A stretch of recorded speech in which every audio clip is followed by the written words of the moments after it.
Welcome, everyone, to the March 22nd meeting of the Charter Commission.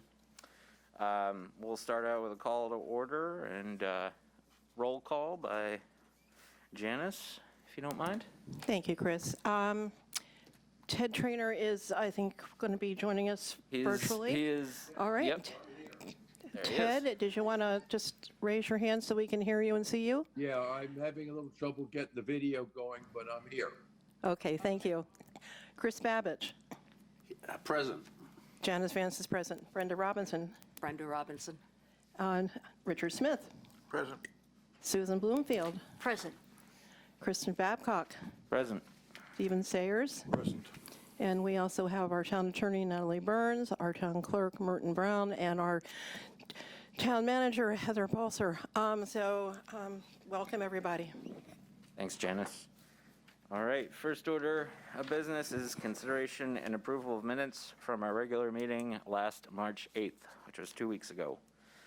Has everyone received a copy of the minutes and was able to review them? Any changes, comments, concerns from the commission? Brenda? Mike? Can I share how some other chairs go through? They go through by pages. Of course, yeah. If you would like to go page by page, we can go page by page. Well, I don't have any issues with 1 and 2. On page 3, I think there's a word missing. Down at the bottom of the big paragraph in the middle, it says, "But observe that the commission may be able to apply his perception and comments as a learning tool, experience, We'll add whatever you went in. as members begin to look at the communications." Experience work? Yes, Just put it in brackets, whatever you put in, that's all. Yep. that's the only Thank you. one. All right. Other comments, changes, concerns? Minutes, Janice? Stephen had given me a couple I already grabbed. It was very minor during Okay. his explanations. Thanks, Stephen. Go ahead, Stephen. I have Okay, no comments. Ted, I saw your box light up for a second. Do you have? No comments. Okay. Any comments from the public? Seeing none. Motion to approve the minutes for March 8th, 2023. Motion to approve the minutes as amended. Second? Second by second Chris it. Babbage. All those in favor of approving? All those opposed? And I got Ted's hand on Zoom. Yeah, that's okay. It sounds like you. Yeah. I'll lower your hand for you. All right. There. All right. Minutes are approved. 8-0-0. All right. Number 3, consideration and approval of proposed bylaws draft. Brenda had circulated draft number 6E, I think was the most recent revision that was up. And we can go through it page by page. Yeah, go ahead, Brenda. Merton, do you have an extra copy, please? I left mine at Oh, home on the good. kitchen Brenda, you counter. want to just do this? Thank you. I'm just going to view mine on this. All right. Page number 1, comments. Dick. As I read through them, I read the section 2 called Purpose, and then the mission of the commission, which is the mission statement. They're virtually the same thing, except at the bottom of the mission statement, it says that and present it to the town of Kennebunk Select Board for inclusion in warrant next general and special election designated by the selectmen, which is really the only relevant sentence that's not in the top one called purpose. It seems to me we only need one of those paragraphs, and if we take the purpose paragraph and use that. We just take that sentence at the end of the mission commission thing and use that at the end of the purpose. We don't need both of those whole statements, Okay. but Yep. we do need that extra statement. Stephen? Your mic's not on. I don't mean to offend anybody here, but there are a lot of typos and lack of consistencies in this thing. Two examples would be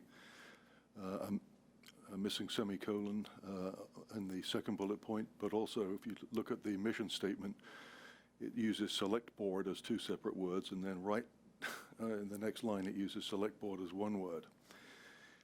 In section 2 on page 1, there's a sentence fragment that doesn't make any sense. It says, Can you slow down just a Yeah. little bit and point these out to me, please? Are we Sure, all it says- working on 6X that was sent out again today? Yep. Okay. Section 2, for example, says, in the second sentence, "The commission chair shall notify the town clerk of any resignation or other vacancy resulting from illness, death, or, for an elected commission member, removal from town." What does that mean? That probably means he moved out of town, so he can no longer be considered for it. I'm not sure it reads very well, but I That's gave how I Brenda, took it. if I could, I gave Brenda that language, and in fact, it does come from state statute, that one of the ways a vacancy can occur in municipal office is by, and that is the term that's used, and I said to her, I didn't think it was the clearest term, removal from town, and obviously that means somebody who's no longer a resident of the town and qualified to vote or hold office.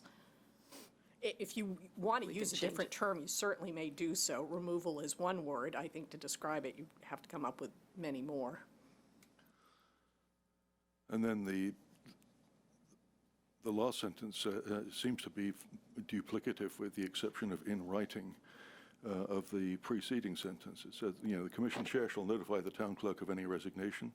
And then the last sentence says, "The chair shall notify the town clerk in writing of any resignation," which Or it can probably be consolidated to just put It's in not- writing not in the good.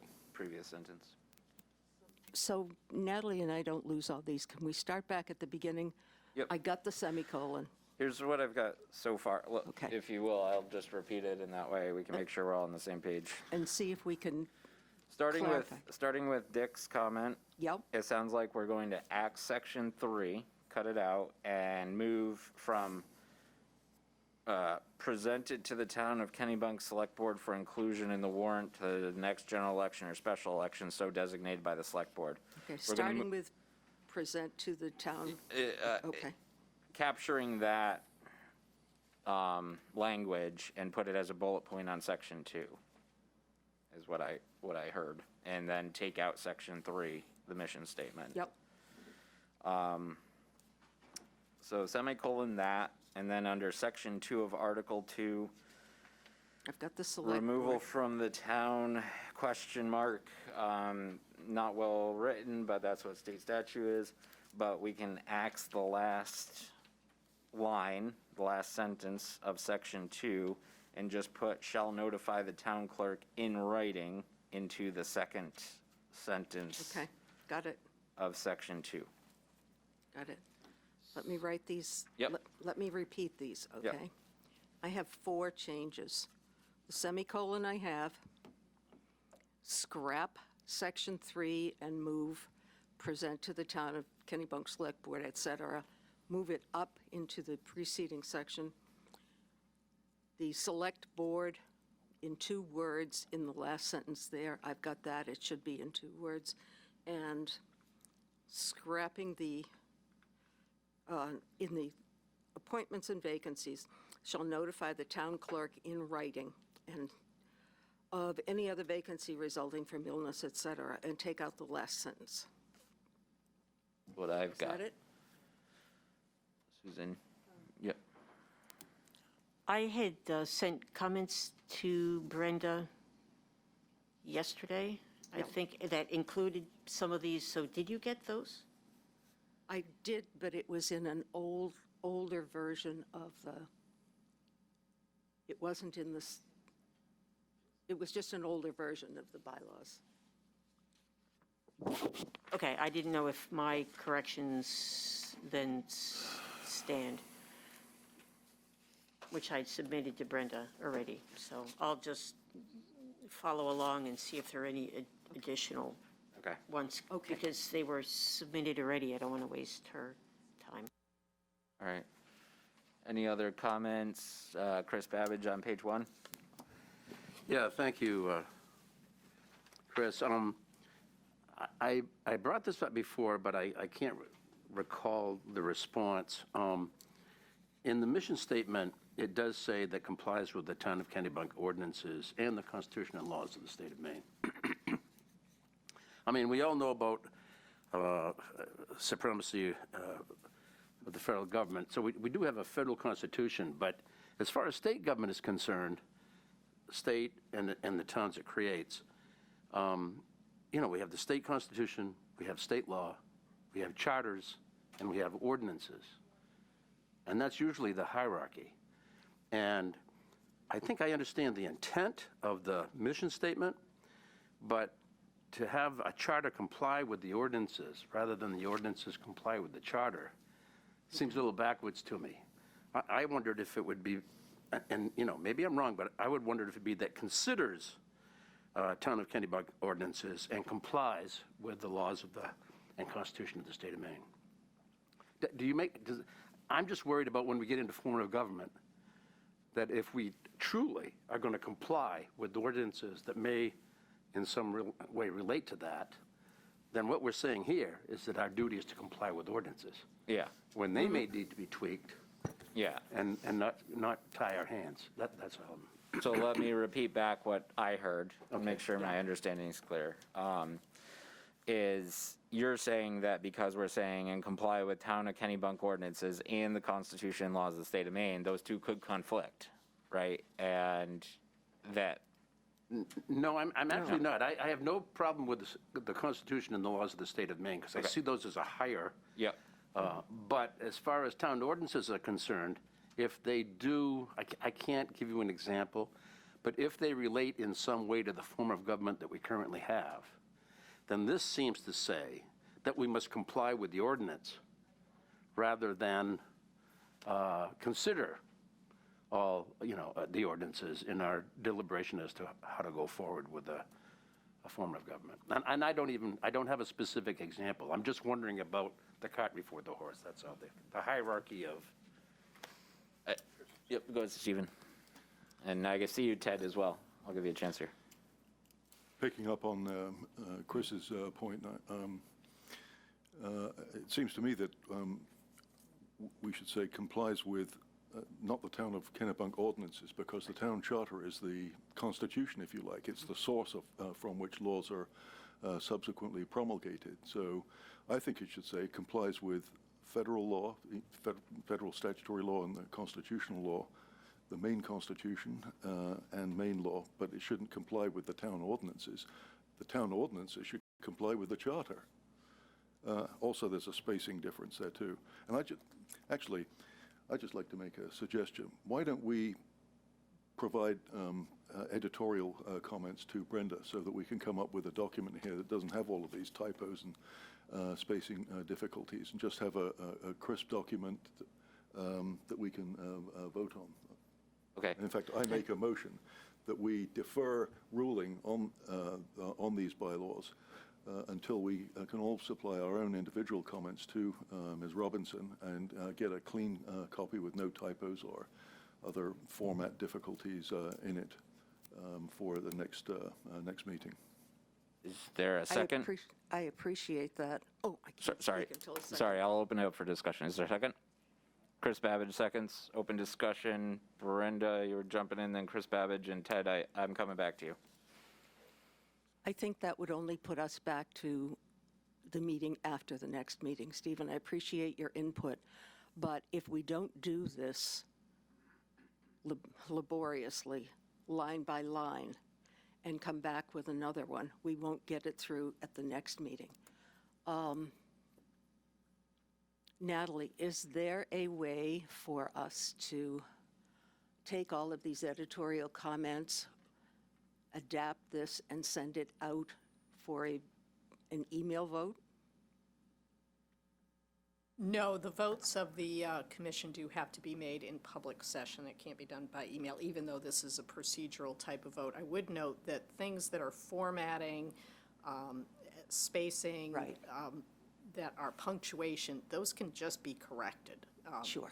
That doesn't need to have a vote of the board and a full final review of it. To the extent that the commission, sorry, you're not a committee or a board, to the extent that the commission wants to make substantive changes, perhaps we've gone through some already, and maybe we could just go through the rest of them and get through them tonight. I would agree with that, because otherwise we go back to the board and then we come back with it in 3 weeks, because our next meeting is 3 weeks away. It would be, I think, more efficient to spend 15 minutes and do it. Chris Babbage? Thank you.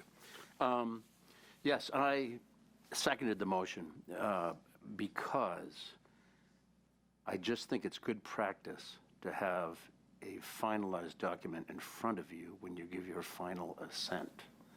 And I don't include in that understanding that we need to stop thinking and working and getting to a better place tonight.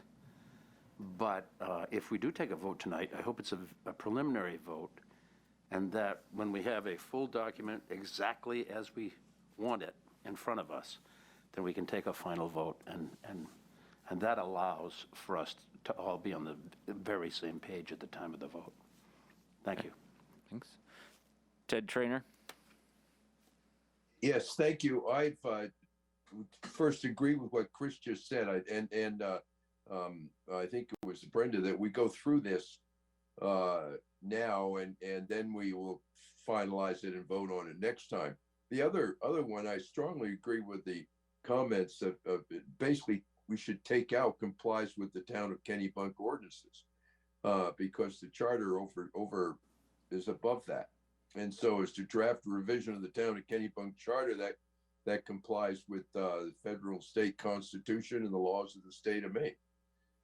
That is our mission. It's not, and that the ordinances would need to be changed based on the vote of the town for revised charter. Okay, thanks, Ted. Any other comments about the motion?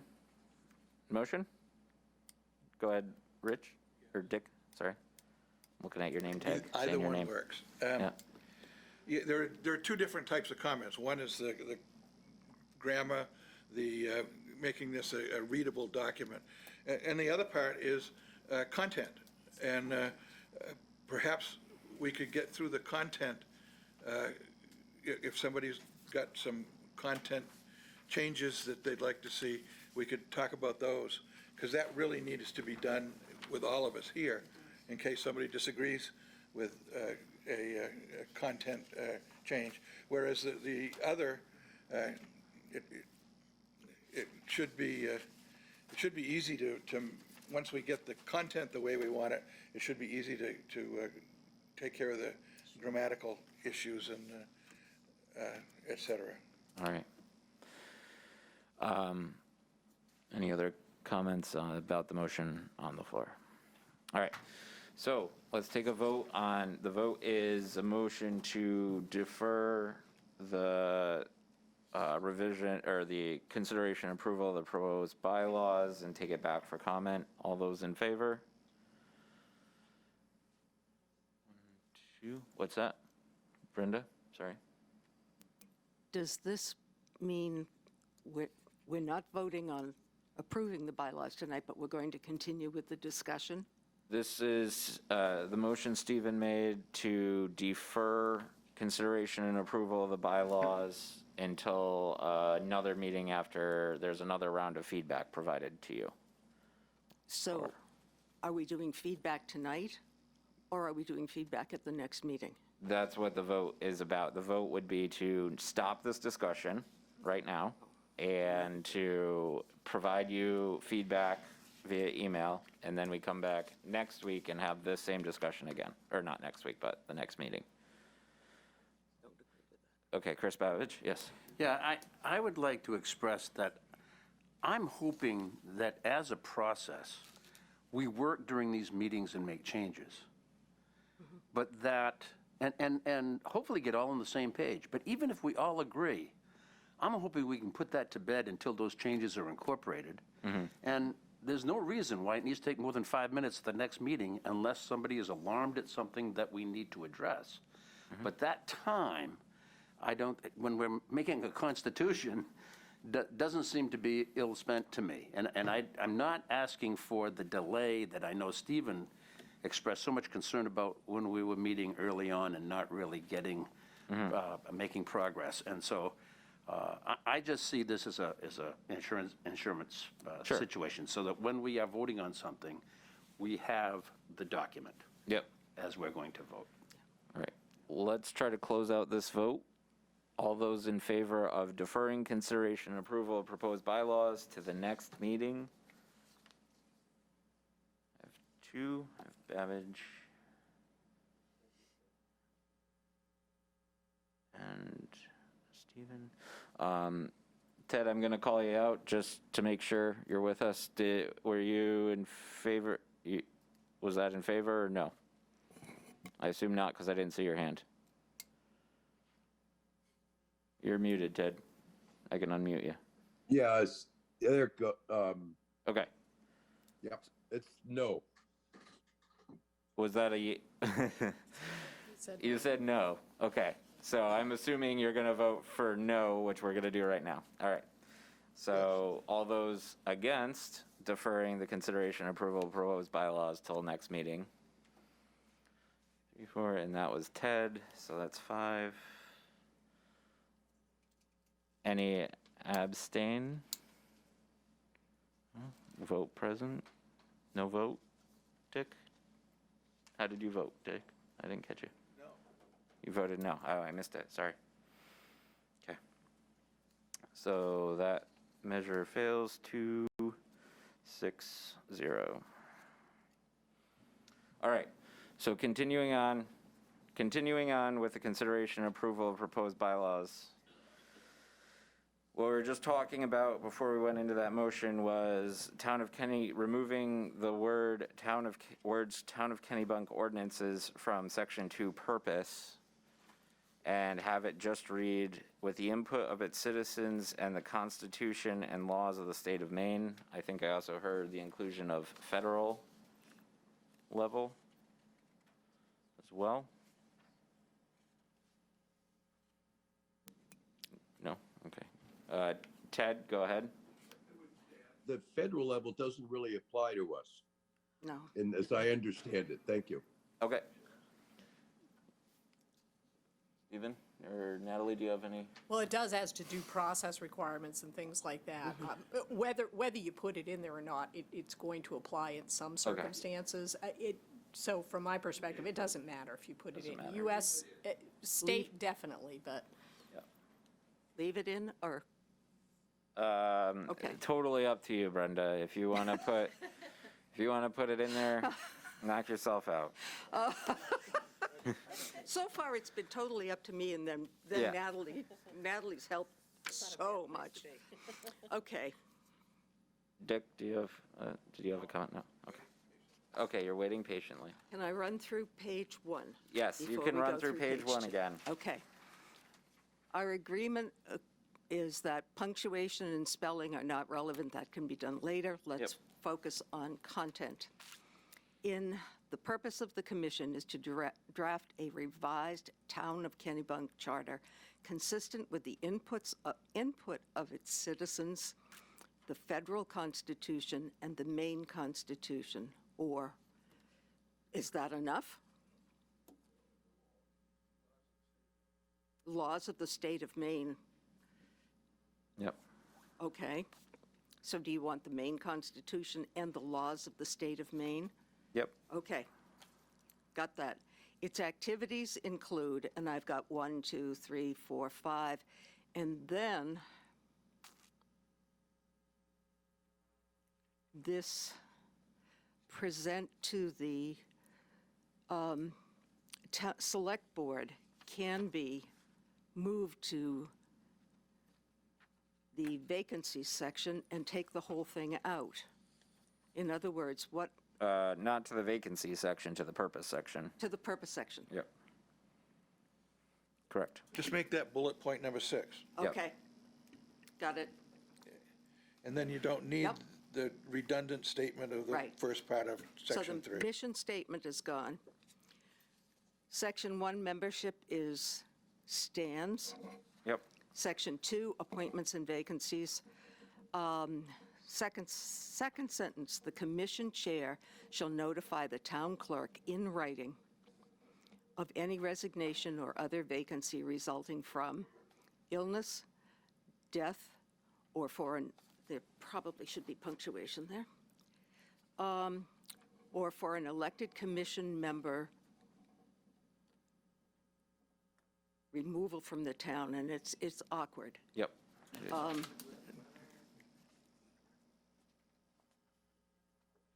That removal needs new wording.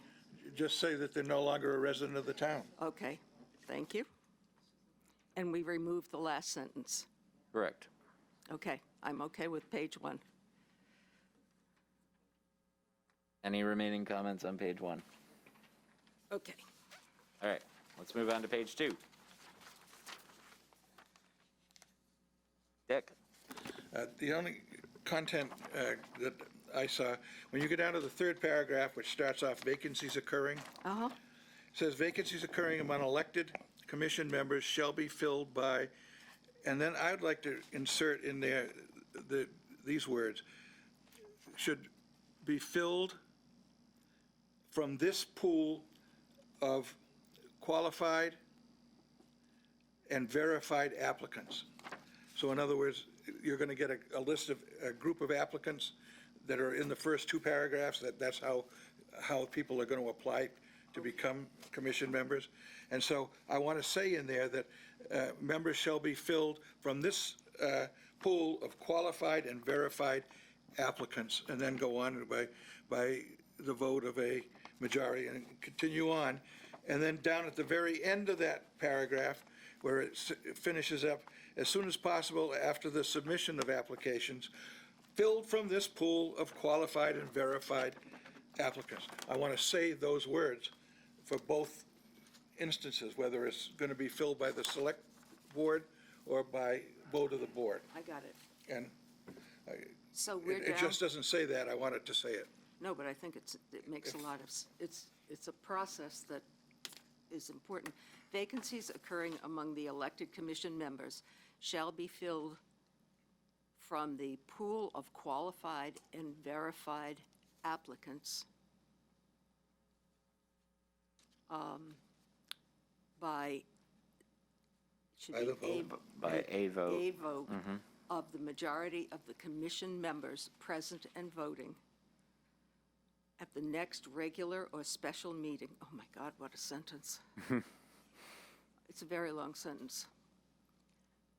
At the next regular or special meeting following the application closing date or extended closing date.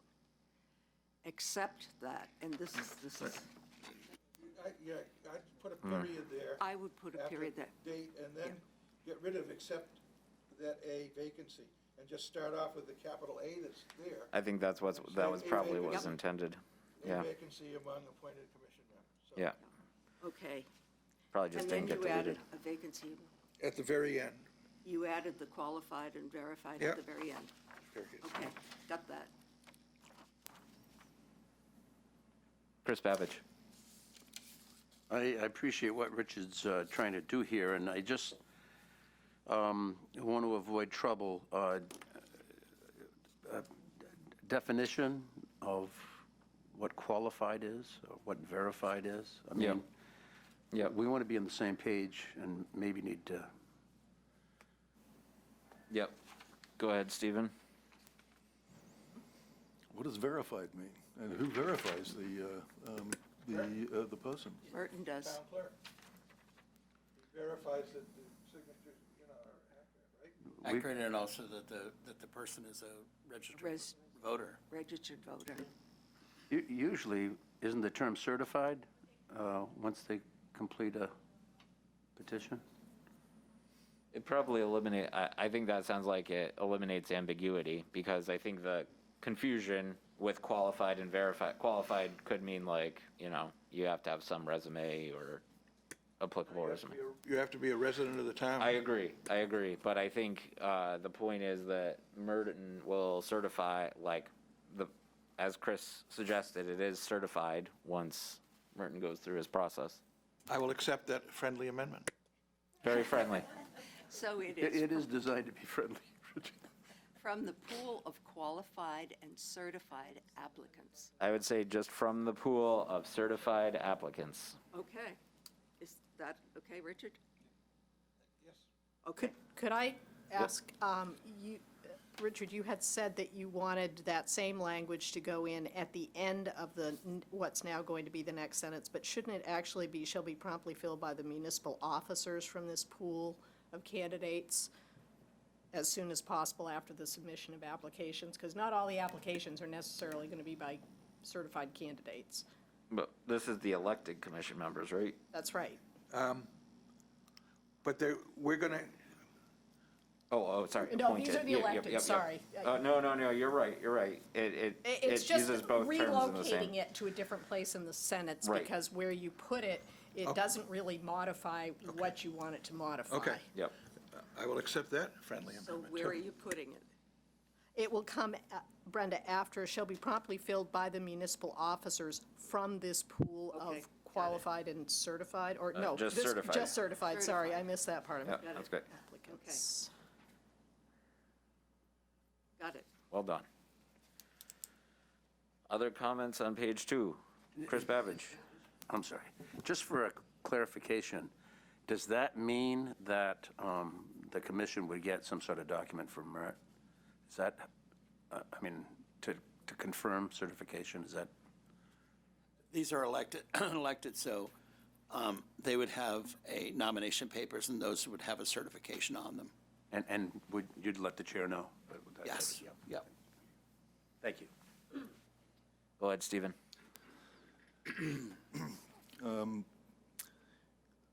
The term certification just sort of comes out of the blue. I think we ought to have a sentence in here that says, who shall certify? From the people who come before, who submit applications, those applications shall be reviewed by the town clerk to verify and certify that they meet the qualifications necessary for election, something like that. Yeah. As it reads, it would probably belong somewhere in the second paragraph on this page that describes the process for filling. Or maybe even at the end, just something along the lines of the town clerk shall certify.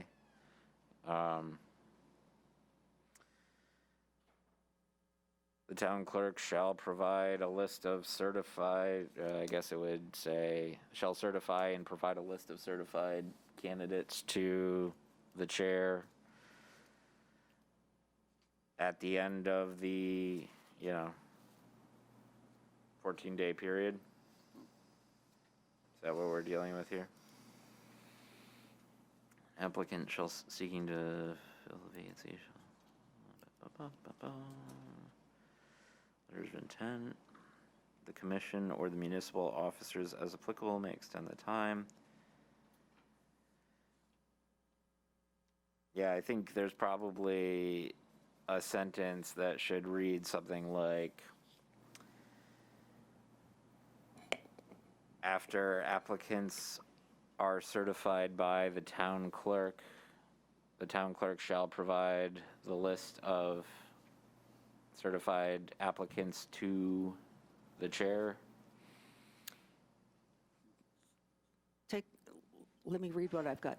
These applications will be certified by the town clerk, who will supply this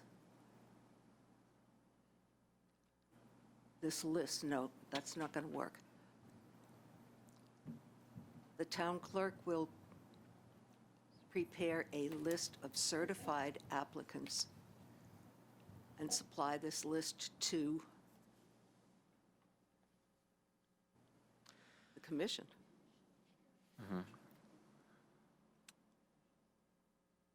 Let's give it a shot.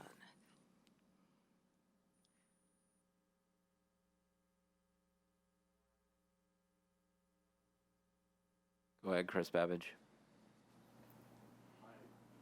I would hope that dozens of people would be beating down the doors to Of try course to they would. participate on this commission.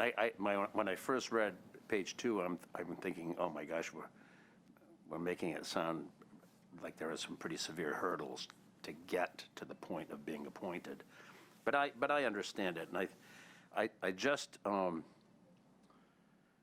want to, before we leave this, I wanted to ask about implementation.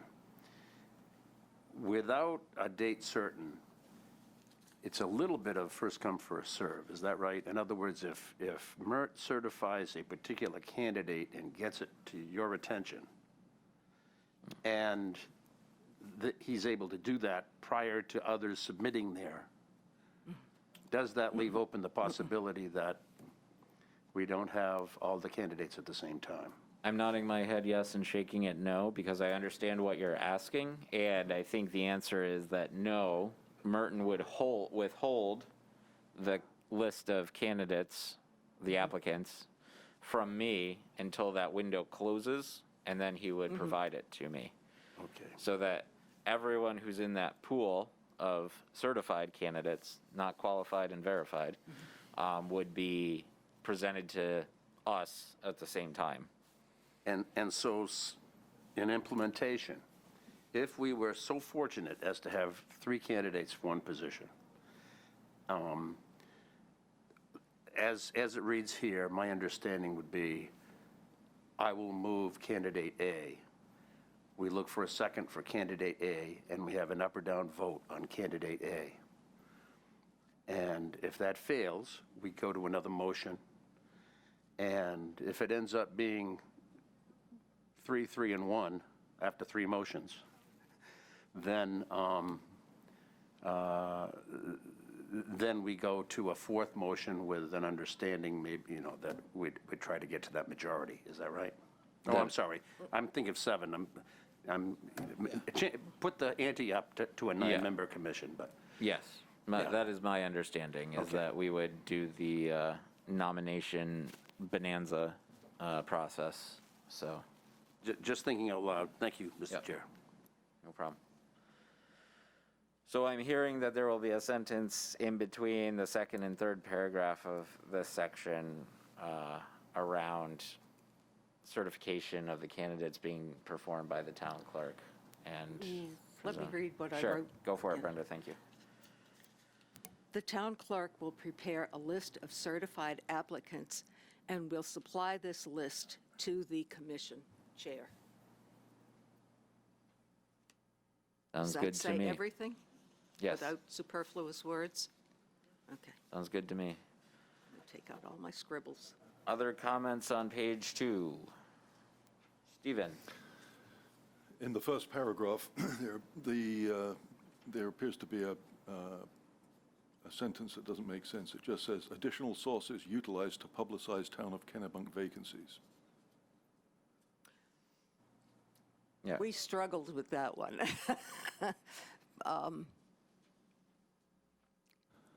There are other sources, I think, and I talked with Merton on this one too, didn't I? Because we specified things like newspapers and things like that, but then we had a discussion that newspapers require a very long advance lead time and would mess up the whole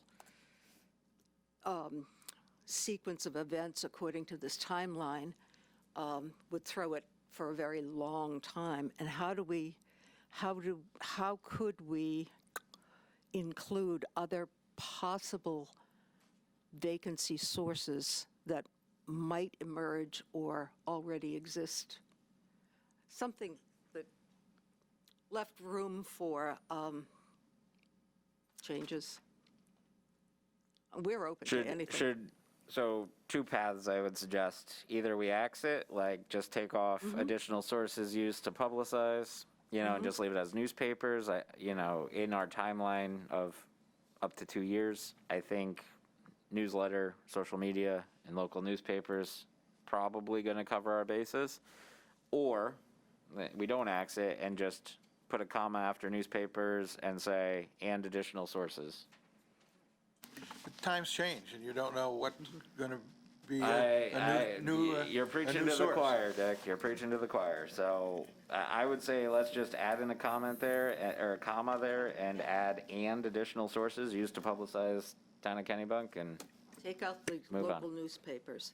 oh, no, I wouldn't take it. No, that's But not what I'm saying. That's one of the glitches. How far in advance do you have to have something in the new, you spoke of a timeline. Well, it's not only the timeline, but it's also the expense. And currently, we use the Portland Press Herald, and the daily paper doesn't publish on Mondays, but it tends to be expensive, and I'm not sure about the readership of papers. It certainly, decreased significantly in the past few years. We also put everything on our website, and we also put everything in the newsletters that we publish, in the Post. These are both And here. we have actually this time put an ad out in the Post, an actual paid ad in the Post, looking for, a commissioner. So we use all those sources just routinely. That's where we post other public notices. It's on the bulletin board in the lobby, and And those are here, the yes. Town of Kennebunk website, the bulletin board, and newsletter. I would take out the first additional, because it's redundant, social media sources, and I would take out the and, just do social media sources, comma, local newspapers, and additional sources utilized to publicize Town of Kennebunk vacancies. But what does that mean? I think it just leaves it open It leaves to. it- No, being- I mean, additional sources are you saying additional sources may be utilized to publicize the Town of Kennebunk vacancies? Yep. Because, you've got a long list there, and the verb just doesn't seem to go with the list. Doesn't make sense. I think it was meant to accommodate the changes that might take place tomorrow morning. It doesn't need to be there, but Okay, I've got Ted, and then I've got Susan. Ted, go ahead. Yeah, I think we're getting pretty far down into the weeds. I would say, as you just suggested, Chris, additional social media sources, comma, local newspapers, comma, or you don't need a comma necessarily before an and, but and additional sources utilized to publish Town of Kennebunk vacancies. That's a cover-all final clause, and I think Natalie, if I can't see you all there, but I think it was Natalie was explaining that it seems pretty straightforward. Yeah, you could also change it to newspapers, comma, and any other sources utilized in the future to publicize Town of Kennebunk vacancies. okay. Okay. I feel like we're spinning. Susan, go ahead.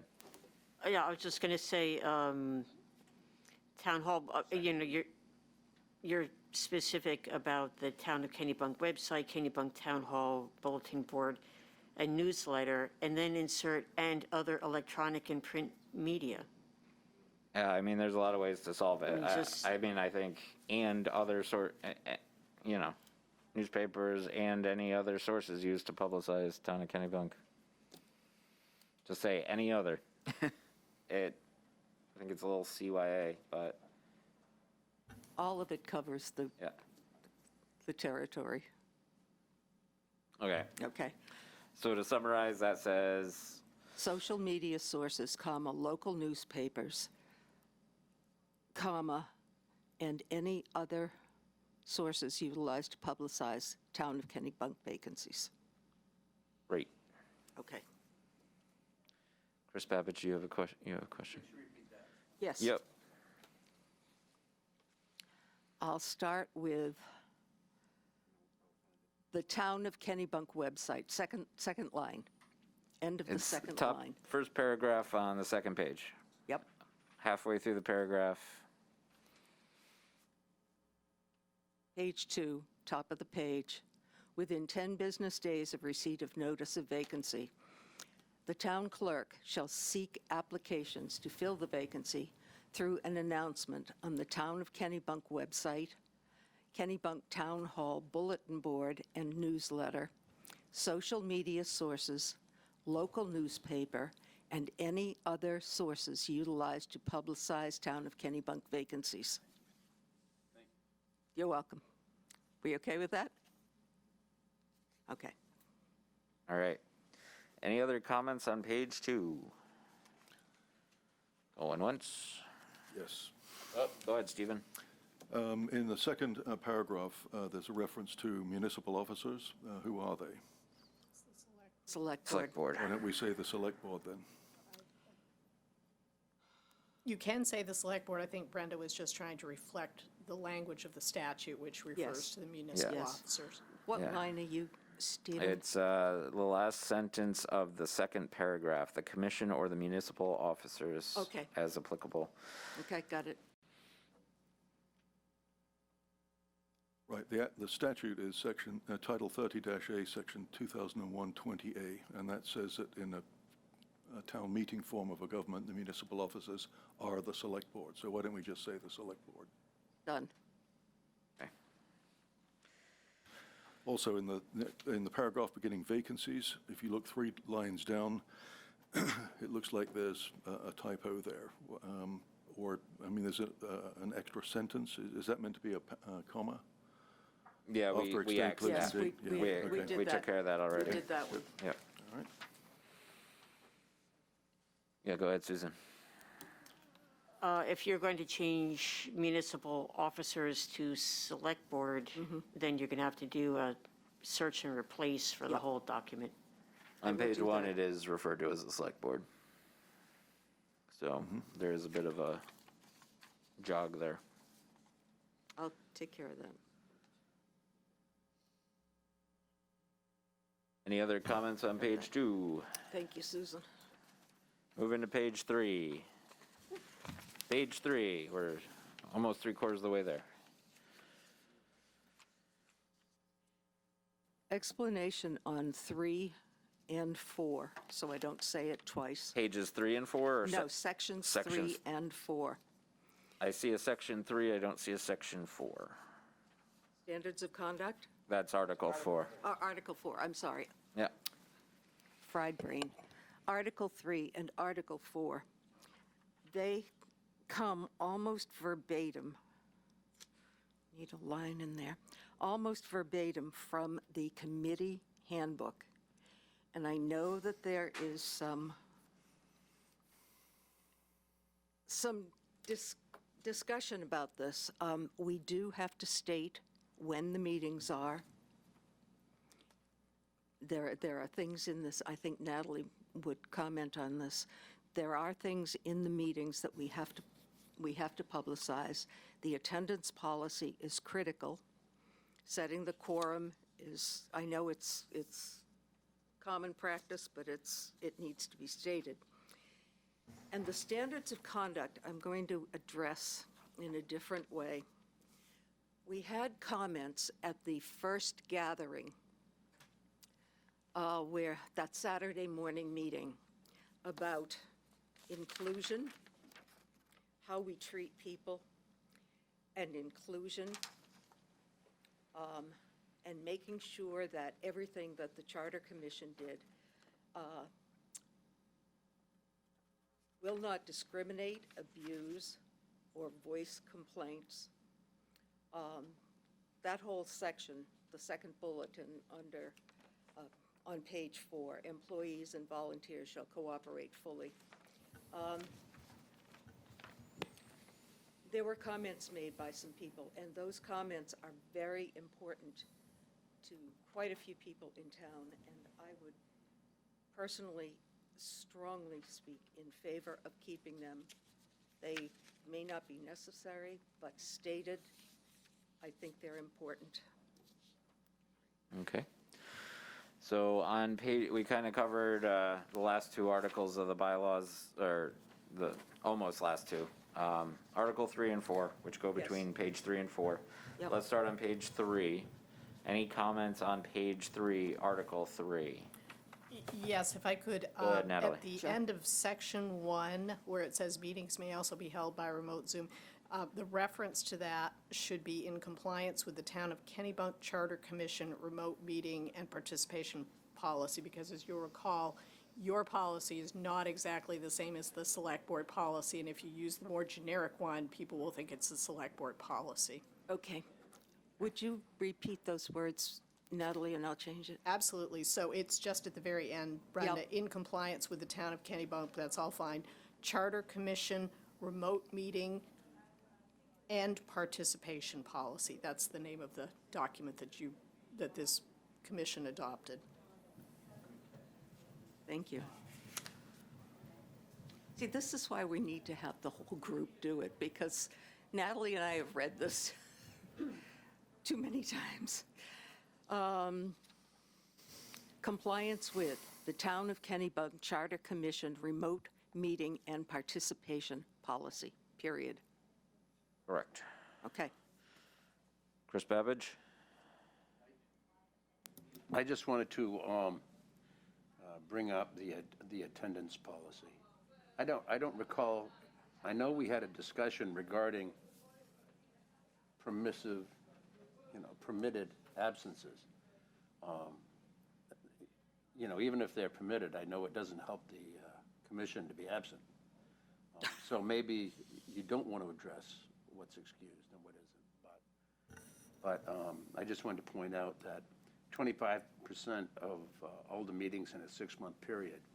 I mean, I know that applies in several of the charters I've looked at, actually, to monthly committee meetings. That means, somebody misses 2 in 6 months, they're out. In our case, it would be 3 in 6 months, because 12 meetings, 3 is 25%.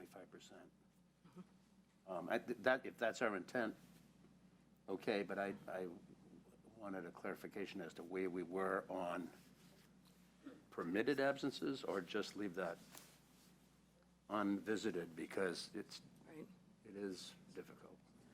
Go ahead, Stephen, open for opinions. I just question why the attendance policy is necessary in view of the fact that the town charter specifically addresses this question and the consequences of non-attendance and forfeiture seems to be, I mean, is there anything that's different about this attendance policy that is contained in the town charter? If there is, we should discuss that. If there isn't, why do we have it? I don't understand what you mean by the town charter. The town charter in section 3-11, I think, or Article 3, section 3-11, has the attendance policy specifically laid out, and it seems to be exactly the same thing as is set out here. He's asking why are we repeating it in our bylaws if it's called out in the charter? Because we're writing a new charter. The old charter goes away when we write a new one. Okay.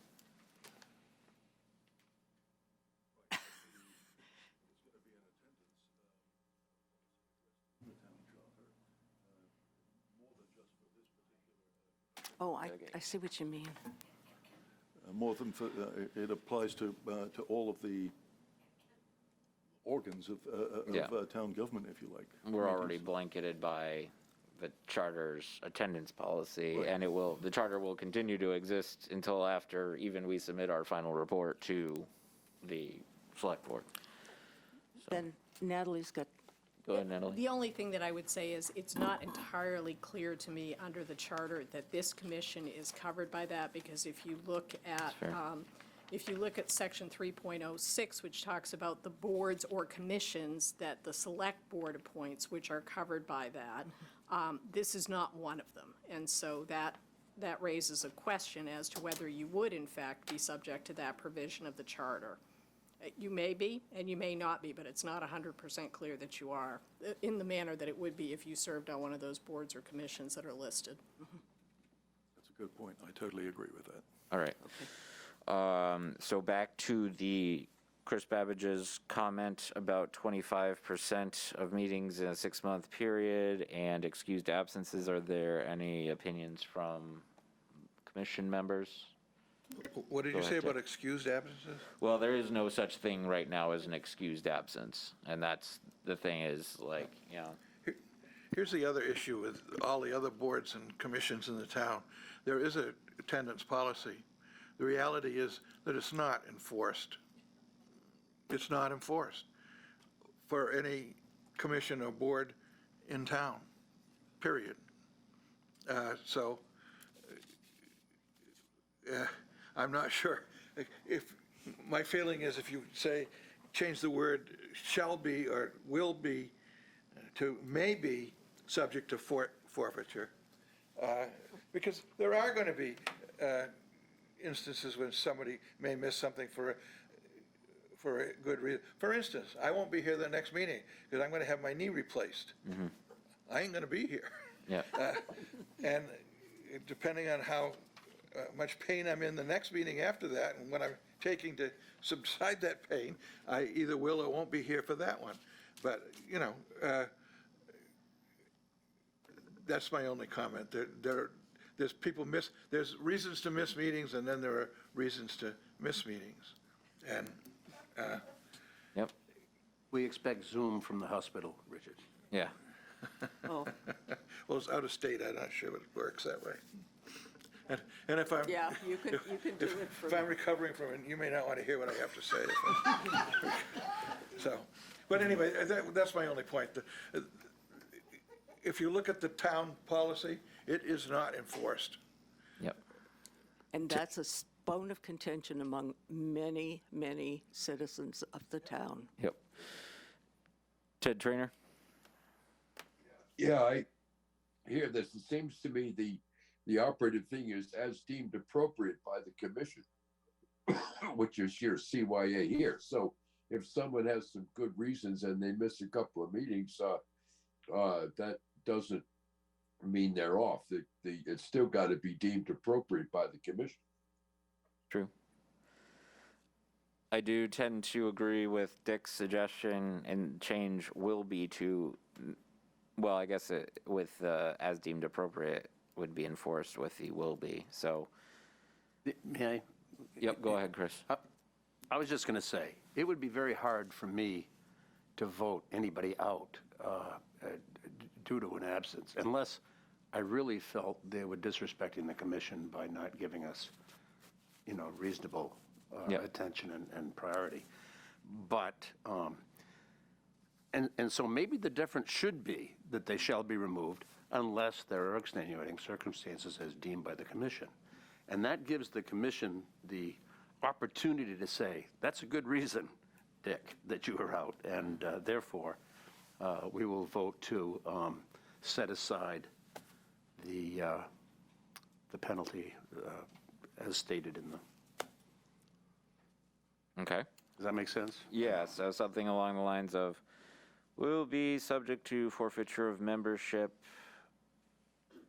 as deemed appropriate by the commission unless extenuating circumstances are provided, or? Okay. Be subject to forfeiture unless, What I wrote down was unless there are extenuating circumstances as deemed by the commission, which is what he Yeah. said. yeah, I like that. Okay, I think that allows think- yep. for extenuating circumstances. Where do we put it? I think it comes subject to forfeiture of membership unless there are, Okay, right at the end. yep, and then continue it with as deemed appropriate by the commission. Got it. Okay. Good words. Extenuating circumstances. Okay. All right. Any other comments on Article 3 before we move on to Article 4, which spans both page 3 and 4? Ted Trainer? This is on page 4? No, not yet. You're Okay. jumping the gun. We're still on page 3. Okay. I know you're excited. All right. Article 4, which spans both page 3 and 4. Comments. Ted Trainer, take us away. Yeah, okay, so, I appreciate the time you went through here, with all these policies changing committee to commission. But there's one that you missed on the bottom of 4. Failure to adhere to these standards may be a violation of law and town policy and may result in removal from the committee. On I, page 4. that raises the general point, and I've mentioned this before, that the town has boards, task forces, committees, commissions, and in fact, there's no real differentiation as to what those mean. And so I know we've had a lot of history in the town of what does it mean to be a commission or a board or a task force or committee or a standing this or not standing that. And this minor point that I just raised, I think, is part of a larger issue that we need to think about as we move forward. Thank you. Thanks, Ted. So you're on page 4, failure to adhere, and it should be commission, not committee. Yep. Yep, okay. Any other comments on Article 4? Stephen?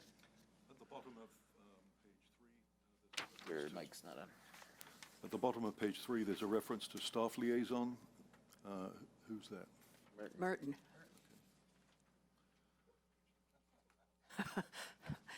Whoever the select board says the staff liaison is.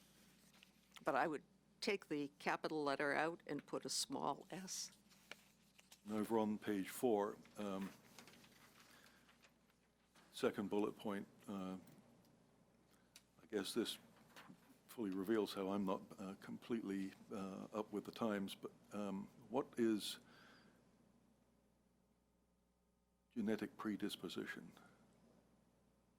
I don't get that. Genetic predisposition.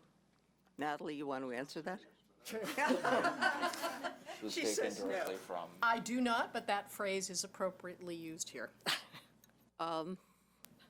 Does that refer to transgender individuals? Yes, it does refer to transgender. That's a big issue in town, too. Yeah. And I believe that is taken directly from the state's level of anti-discrimination. Yes, it right? is. Yeah.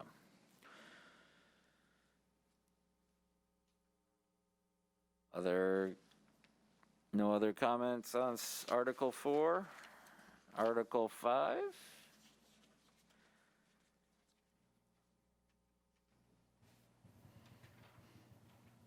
All right. Seeing no comments, here's what I'm going to propose we do. I'm going to propose we make a motion to have a preliminary adoption vote of the bylaws as amended. And then, as Chris Babbage suggested, we put this on the agenda for next time to hold the formal vote on the final draft of these bylaws. I have one question. Yep. Not included was a date. The signature of the Kennebunk Town Clerk has been on previous ones. My thought was that we should have a date on this. Yeah, sure. Okay. Definitely put a date line. Makes sense to me. So I'm going to make a motion to hold with the intent of having a formal vote at the next meeting on a final draft, which will be shared with all of us, to have a preliminary vote on approval of the bylaws as amended here. So moved. Do I have a second? Second. All right, I heard somebody from else? Susan first. Susan? She was quick on the draw. All right. So, all right. Open discussion? Brenda, when you send this for our review, if it could say preliminary final or draft final, Just say final. so we know where we are. Which one of Yeah. our finals is final? I'll give it a designation. I will send it to everyone this time, not just to Chris, so it doesn't. I made an assumption, and he made an assumption, and we didn't make the same assumption. So I will send it to everyone. If you have punctuation, spelling, spacing, comments, anything that is non-substantive, please send them to me right away. I will make a note to that. Anything substantive, I don't want to see. Okay? Is that okay? Sounds good. Great. All right, here's the vote. All those in favor? And Trainer, all those opposed? Sayers? 8-0, yes. No, it's 7-1, no absent. 7-1. Sayers was against. I thank you all, and I thank Natalie for her input. It will be run by Natalie before you get it. And thank you, Brenda. You put a lot of work Yeah, into this. thank you, Brenda. It's definitely a lot of work. We just have to get out of here before Dairy Queen closes. Yeah. All right, priorities. So, number 4, old business. I'm gonna try to breeze through this and just ask for any updates on action items from last week. Does anyone have any action item updates they'd like to give? None? Okay, moving on. Any comments or considerations to any of the other old business items before we move on? Chris Babbage. Well, I did finalize what I was going to, what I did share with you, and I did email it, so you should have it. I do. And Yep. you should have received it. I just wanted to make sure that that came through. I didn't. Yep, I received it. Thank you. Thanks, Chris. I think that'll be helpful, Yep. as will all of ours, as we deal with each one of those sections of the. Yep. And that's related to Chris's charter research. All right. New business. Starting off with a status update on the recall article revision. Take it away, Janice. Okay, I'm getting deferred to here.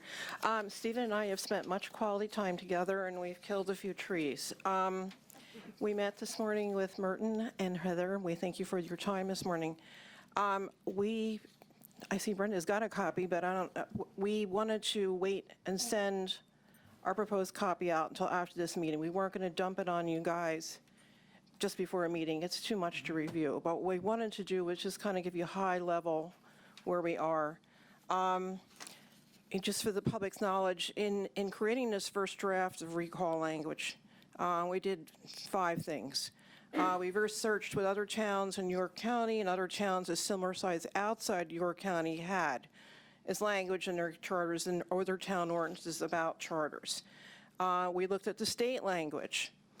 We reviewed how state statutes define school board relationships with town residents versus relationships between other elected officials with town residents, and there are differences, and we'll get back to that.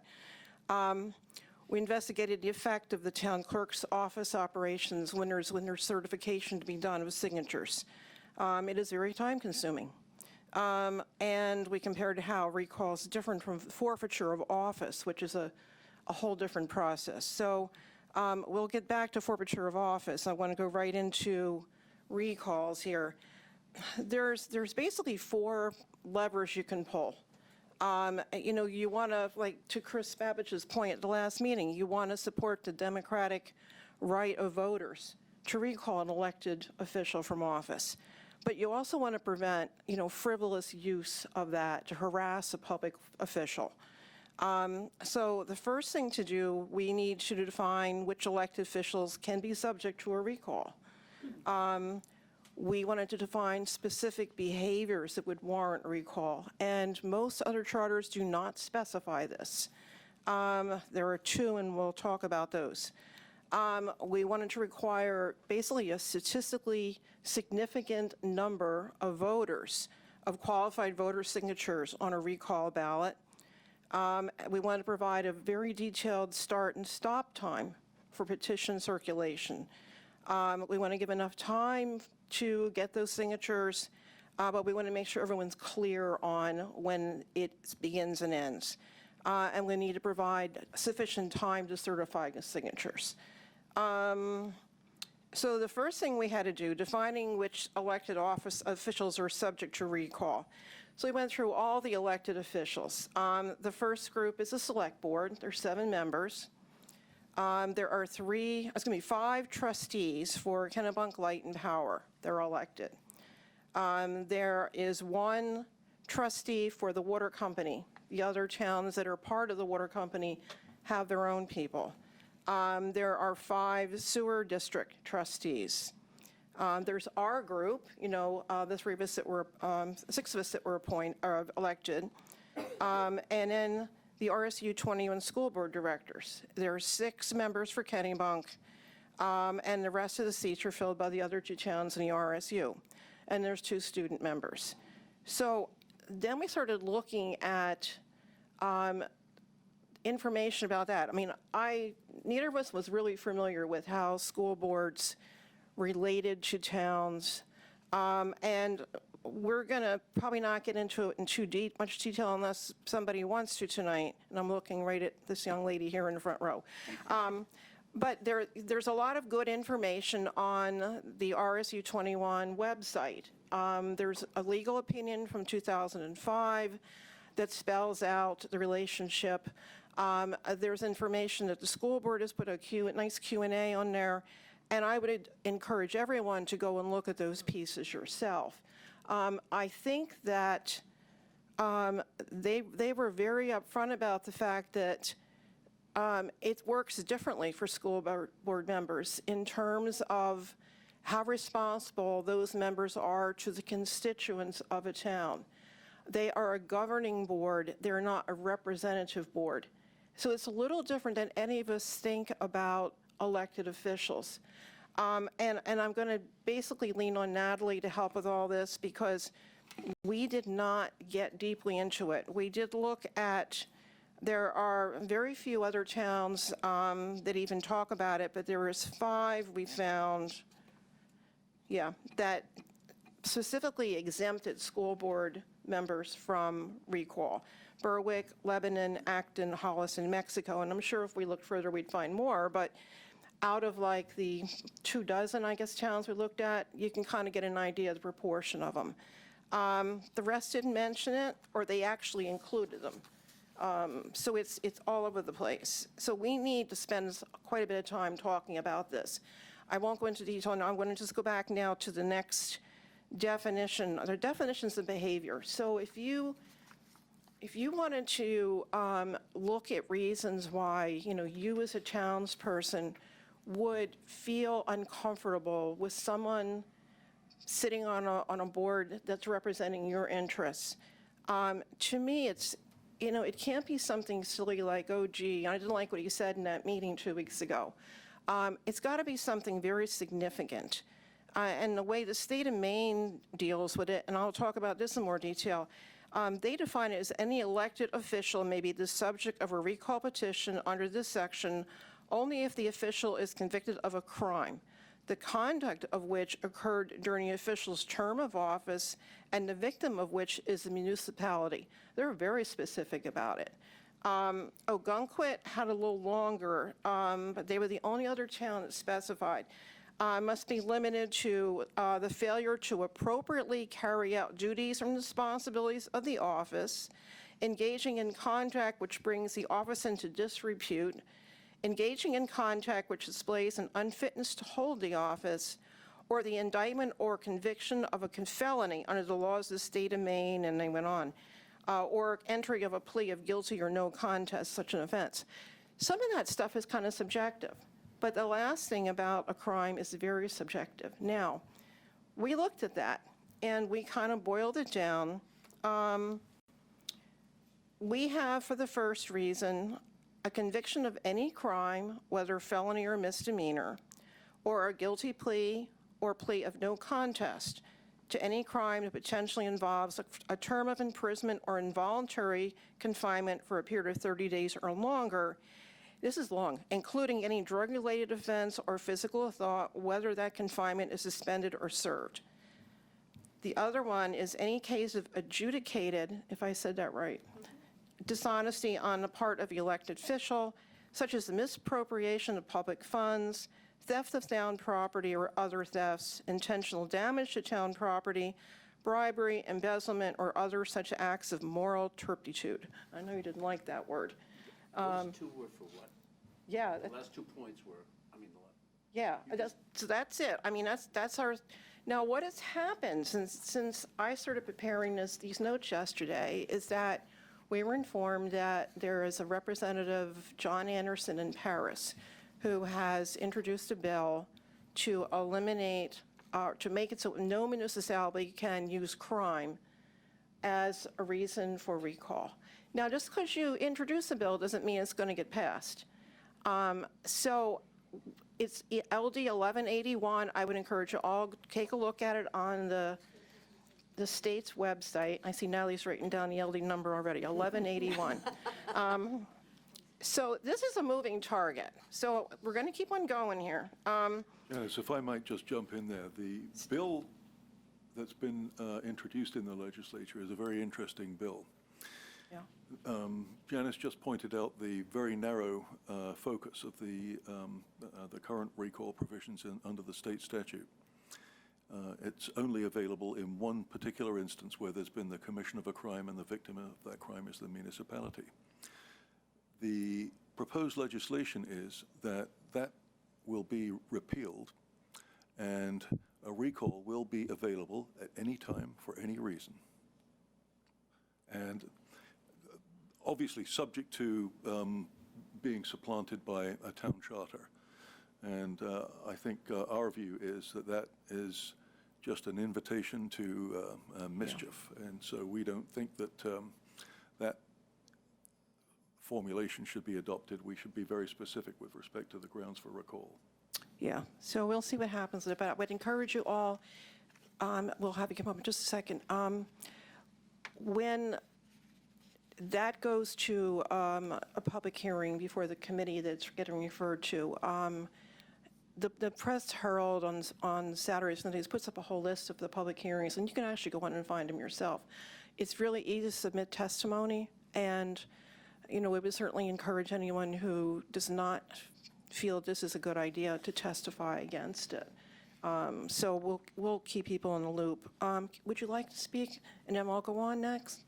Yeah, well, yeah, no, that's fine. I'm throwing a lot at you at once here, I'm sorry. Go ahead, Gail. Oh, Chris, I'm sorry, did you want to? Chris is just pointing out procedure that I need to recognize. Oh, sorry. People. It's okay, Janice. I know. It's you get power hungry, and just want to acknowledge people to speak. So, I was watching them at the time here. No. Thanks, Gail. Thanks, Janice. Yeah. That was a great overview. So yes, go ahead, everything Gail. must be addressed through the chair. I did take a look at that Just today. introduce yourself. LD 1181. Gail, just introduce yourself. Sorry. Gail Asmussen Spofford, Kennebunk resident, but I'm also on the RSU 21 board, and I'm chair of the policy committee. But Dan Sayer, who is representative to Augusta from Kennebunk, has proposed a different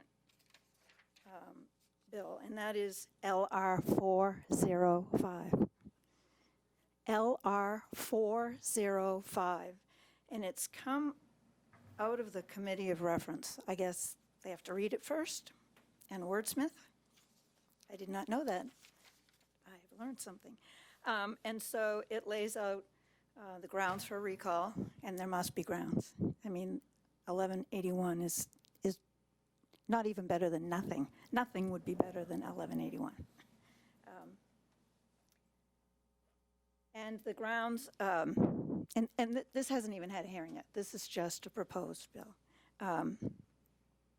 Notwithstanding any provision of law or municipal charter, and this is just with regard to school boards. It is not for municipal. It is not. It would not never appear in 30A. It would only be in Title 20A, which is the education portion of the governing rules of the laws of the state of Maine. So Gail, just to clarify, that means that this recall provision that Dan has proposed would only apply to Right. those officials under Title 20A. Correct.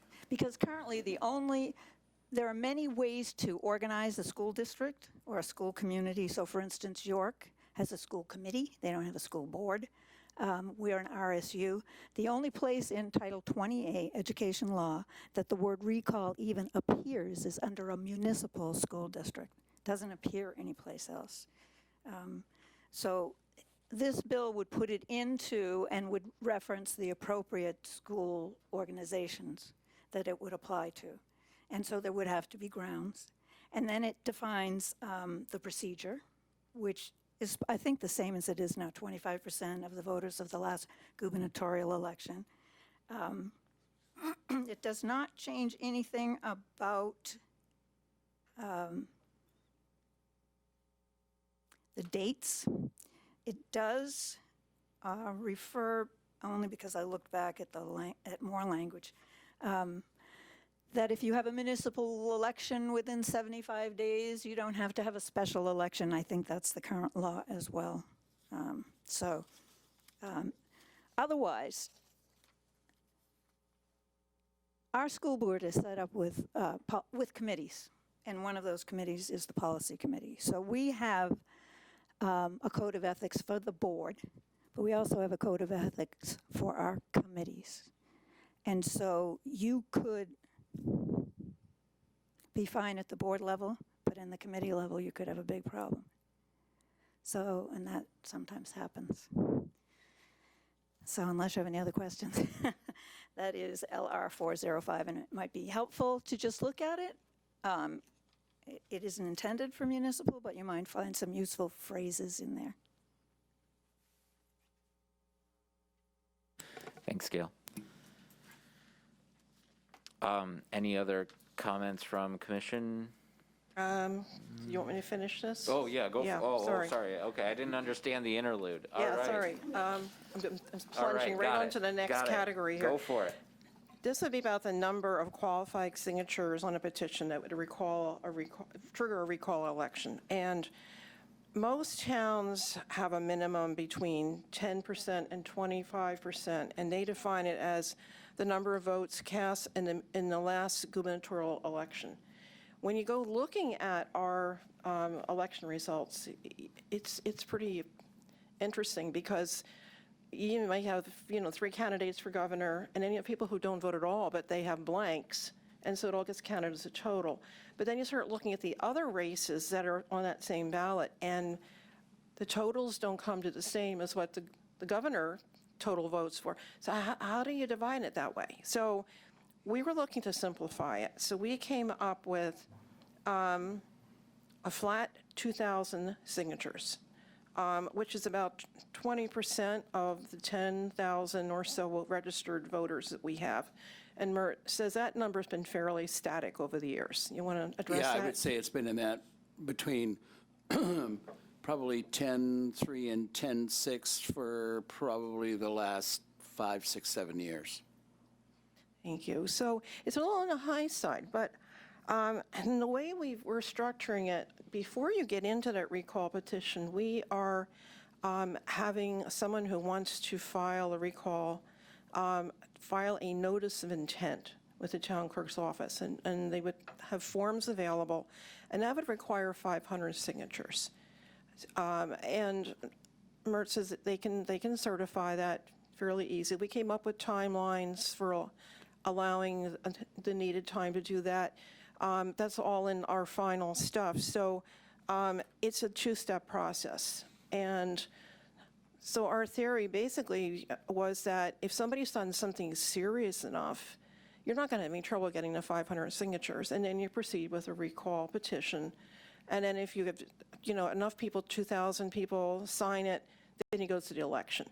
If somebody has really not done anything wrong, that's really going to be a way to stop that in its tracks and stop a frivolous recall. And we're proposing 30 days from the date that the town clerk notifies the person who files original note of intention that the petition forms are ready. That person would pick them up, and they have 30 days, 4:30 p.m. at day 30, to get them all back. So we're giving it plenty of time. We're trying to get these levers to work together so that it makes it possible if it's needed and stops it if it's not. And Stephen, do you want to add anything to that? The current charter has some sort of an affidavit process that sets the ball rolling. There's no basis in state law for that, so we've eliminated it and gone back to the state statute, which requires a notice of intent or intention to file a recall petition.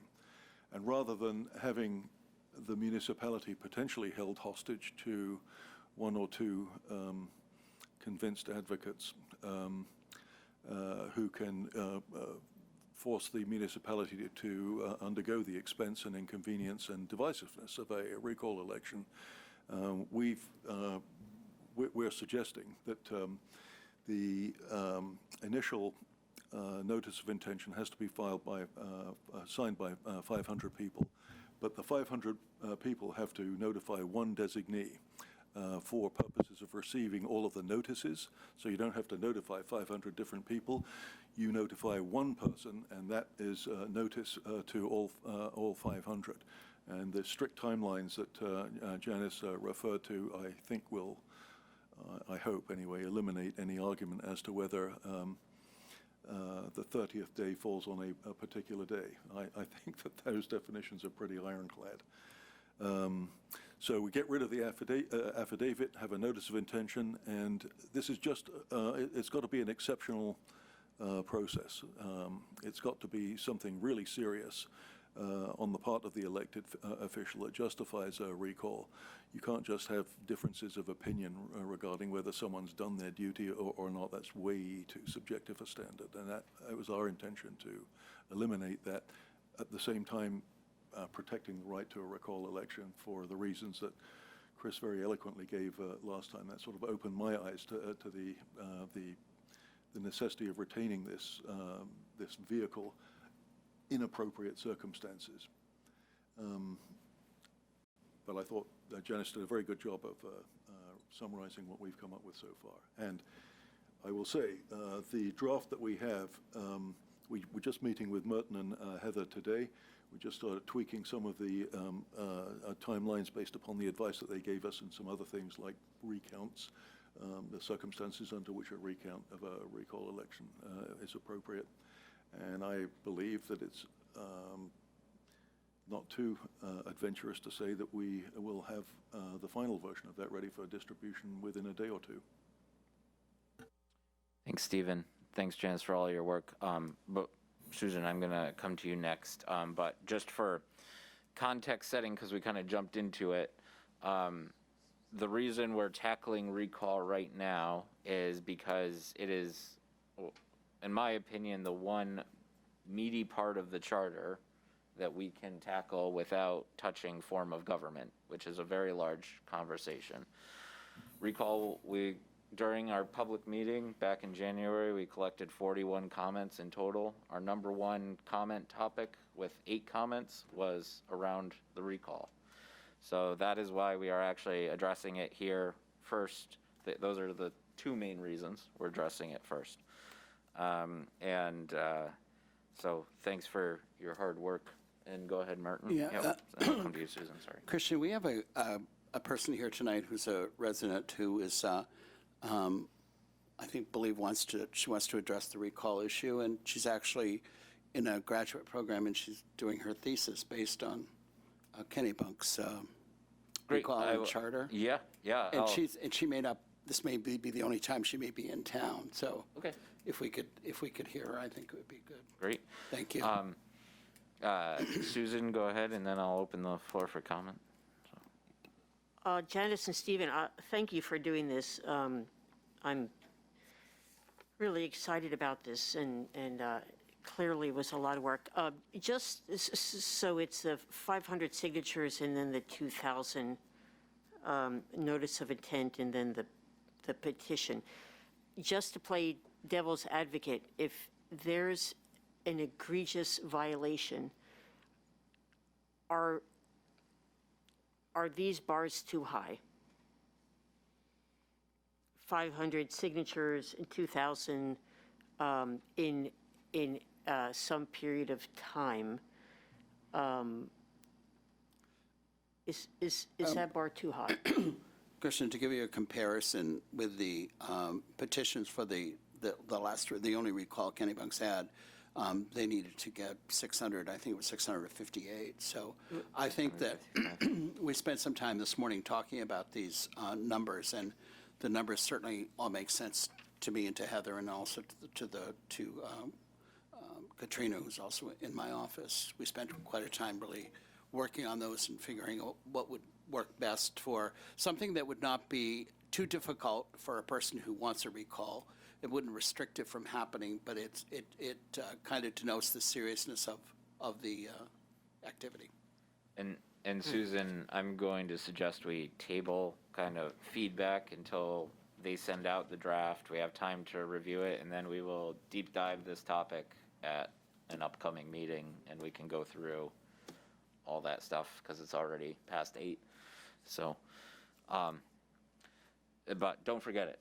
So, yeah. So open the floor to comment. Yeah, go for it. Thank you, Merton. My name's Lisa Majeski. I'm a resident in Kennebunk, and as Merton said, introduced me, I am taking a Master's of Public Administration and looking at municipal government. So I've done some research on recalls specifically in Maine, and I just wanted to share some findings. It sounds like you've made tremendous progress, so congratulate. And I also want to thank the work of the committee. I know how hard it is in exhausting the research, and I'll be brief knowing the time. So it was discussed in your last meeting, the work of Zimmerman, that recalls were a rare event, that only one had happened from till 2014 till last, and there was one in Biddeford. But my research, when I've looked at it, it's actually become a much more frequent event. Since 2014 of Zimmerman's research, there's been, from my 9 recalls, 1 a year. And of those recalls, half have been successful. And if you look at what were the reasons, rationale of why community had the recall, the first is school boards. So superintendent policies. The second was decisions that were made on personnel, which is the example with Ogunquit, firing of the fire director. And the third, which I wanted to highlight, is email and social media. So officials are making comments that the electorate found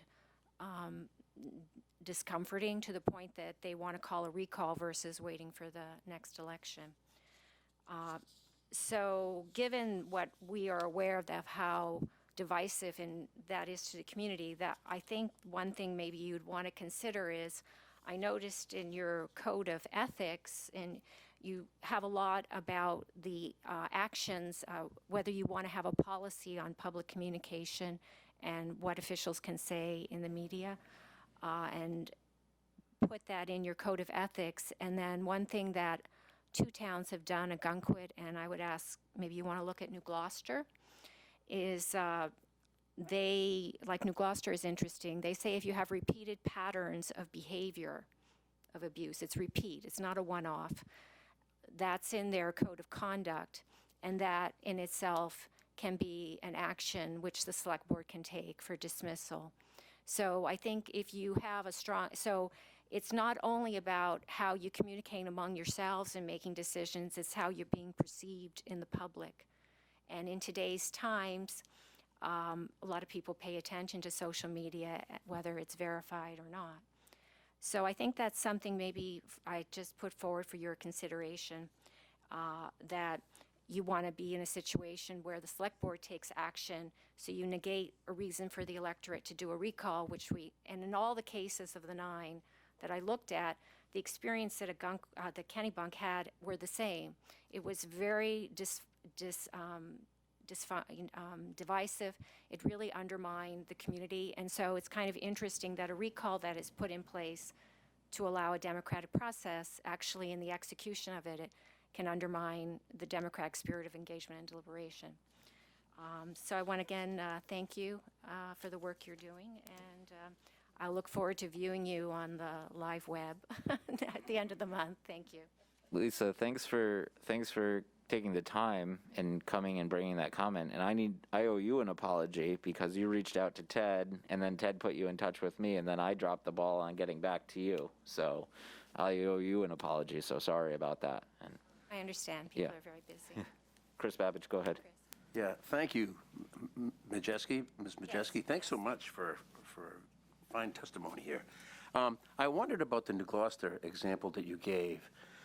Is that permits the school board to act, but I wondered how that might be initiated. Is it at the initiative of a school board member, or does something trigger the school board having to make a determination? For New Gloucester, the reason they had the recall was not a school board issue. It was a member of the select board was making comments that other members of the select board were finding disagreeable. So Did I that- say school board? I don't know. Yes. I'm sorry. I School meant board. select board. So that was not a yes. school board one. Yeah. There are others that were school board. And it's interesting that you mentioned Paris was putting forward that school board. They actually were the last recall in January 2023. They did a school board director was recalled for, and the recall reason was student identity policy. And it was successful. So the ones, what I'd say is the ones that were successful are towns that have just a percentage and don't have specific reasons. So I think absolutely being specific. But the only thing I would add, say is if you're not specific and if you're specific and you have a high threshold, I guess to Ms. Bloomfield's comment, does that mean that you creating a lower bar for egregious crimes, less so than what's in main statute? And so I haven't seen in any charters that I've looked at a two-tier threshold where you have a 10% for egregious crimes and you have a higher percentage, which you were talking 20%, for maybe other forms of lesser demeanors. May I follow up, Chris? Go ahead. Thank you, because I misstated my question, actually. But I still want to get at the bottom of, are we still reliant upon a school board member taking the initiative to force a vote of the select board? The great information you gave us is that the select board has the opportunity to take care of the issue rather than having to go through the recall process. But I wondered if, I'm just thinking a lot of boards, I know a lot of legislators hate to make hard decisions. And if they can avoid a tough issue, they might. And I just wondered about triggering the board having to take a vote, if there was any knowledge you had Well, I about would think, that. I mean, if I just look from my corporate experience, you have a policy that, and people sort of, have to comply with the policy. And if you're not, that's a rationale for dismissal. So it's kind of a similar concept. And so you could work that into section 3.11 of the charter. You don't have standards of conduct and have via policy as a reason for removal. Thank you, I appreciate that. Okay, thank you. Thank you very much. Kristen, I also want to thank Stephen and Janice too. I think that what they gave us was really very well done, and I appreciate it. Certainly give my perspective along with Heather and Katrina, so that we were able to really kind of bring out some points that really would make the process far easier for us as far as procedure and numbers, and so it was a good session. Noted. Art, I saw your hand up.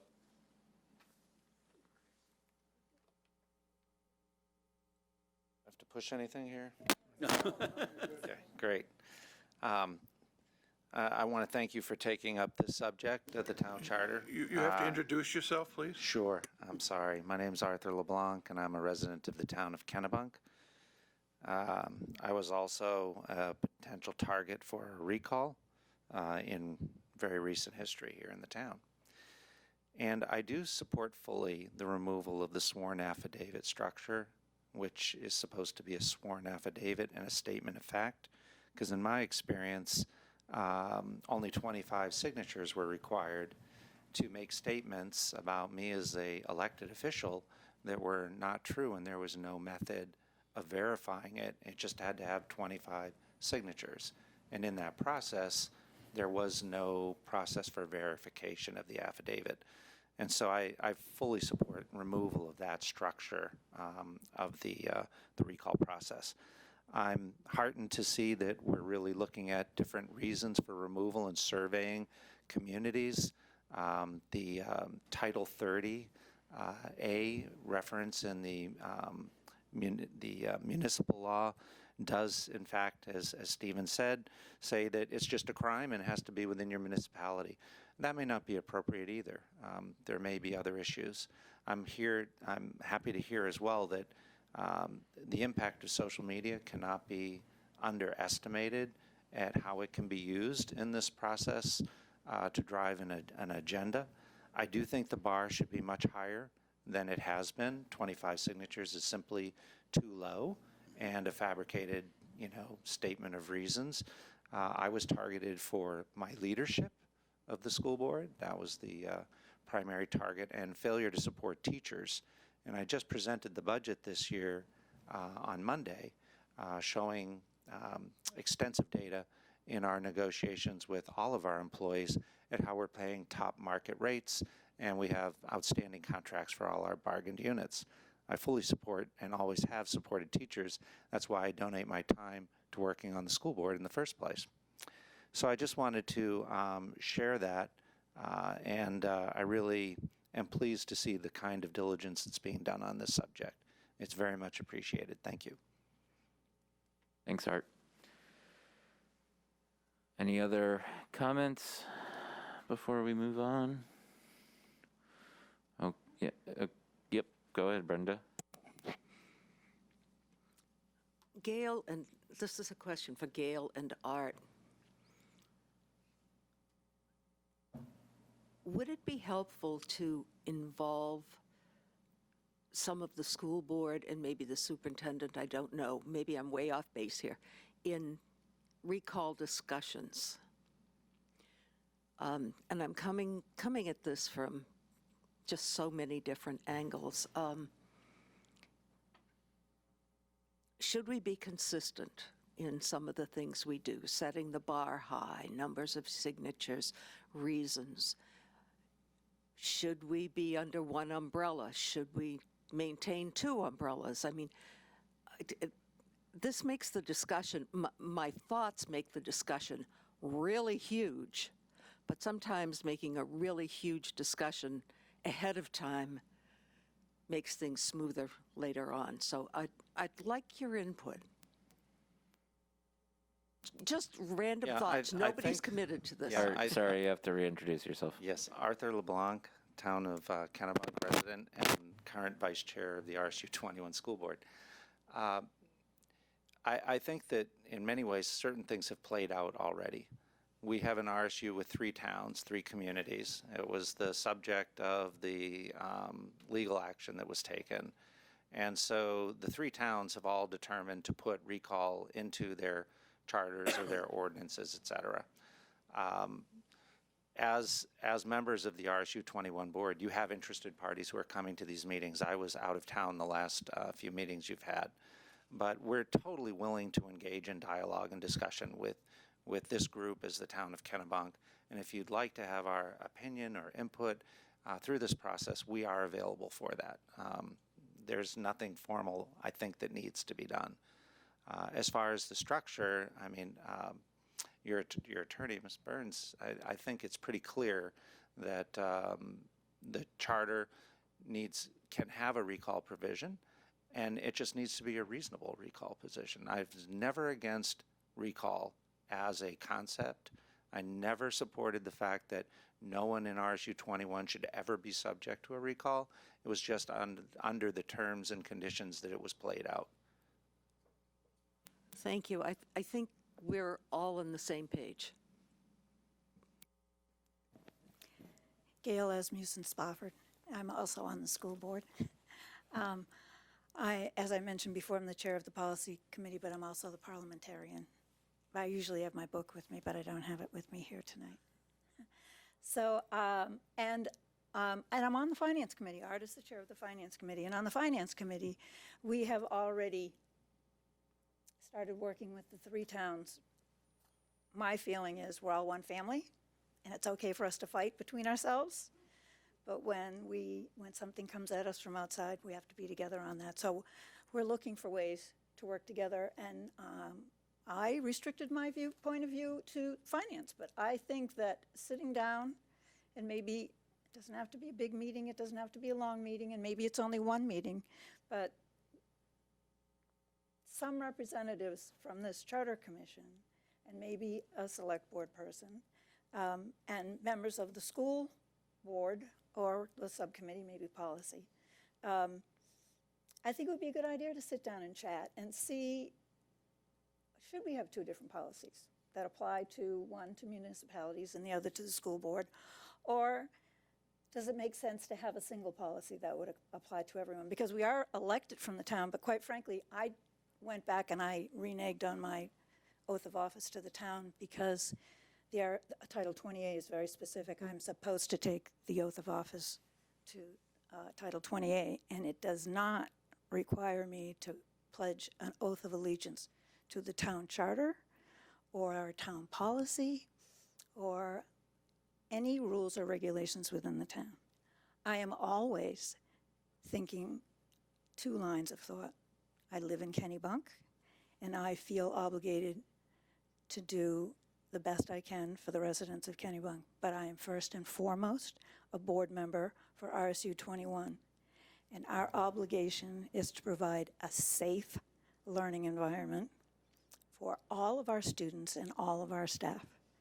So the 12th edition of Robert's Rules of Order, if you use that, Chapter 22, which I happened to look up today, provides for censure.